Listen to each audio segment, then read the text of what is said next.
Before 2024, UNAM would allow potential graduates access to qualification certificates or academic transcripts, despite them being in arrears, allowing the students to apply for jobs. The university would then withhold the qualification until the debt was cleared.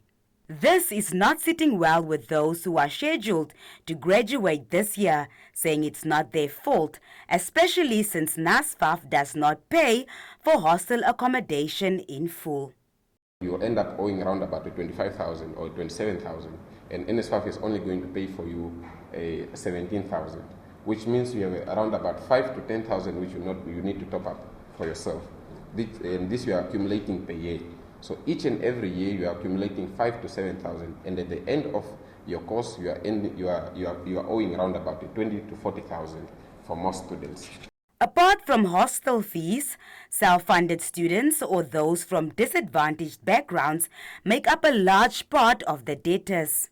Pertilia Simbaranda Vishta is a local social worker in Rundu, and she says her practice has cancelled a number of students drowning in education-related debt. It's going to contribute a lot to unemployment in the next few years. It's a big concern, and I feel like it's a problem that really needs attention, that really needs to be addressed. It's a growing concern that also contributes.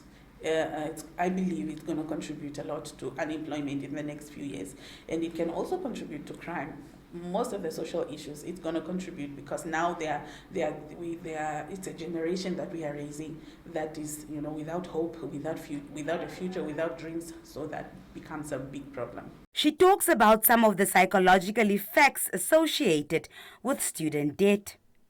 Depression, anxiety, and most of them that I've seen, they've reached to the point that they can't sleep anymore because it's something that they constantly think about.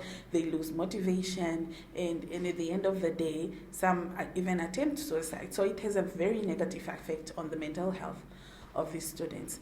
Youth activists say they have tried to engage the university for a different solution, but without any success.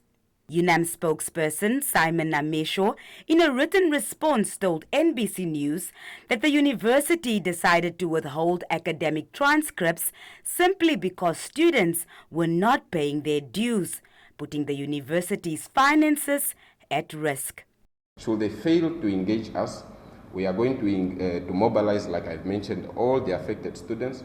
We are going to engage individuals, like we have mentioned, Saddam Amshelelo, to come so that we boycott the upcoming graduation, because we do not understand and we do not see the importance of us graduating without any academic record or any document clearly showing that we have completed our studies at the University of Namibia. This is a frustration that we have. Self-funded students owe UNAM more than 356 million. But despite the glaring figures, affected students are calling for the university to intervene. They are also threatening to boycott the graduation ceremony in April if their demand is not met. After reaching out to different organizations, there was an organization that came through for the person and helped them, and now they are about to graduate. So definitely there's always a solution to the problem. Yeah. Of many indebted students from impoverished backgrounds that the social worker has given counsel, only one is known to have received assistance. She emphasized that community leaders, such as headmen and women, pastors, social workers, and psychologists, can refer students to relevant offices for assistance.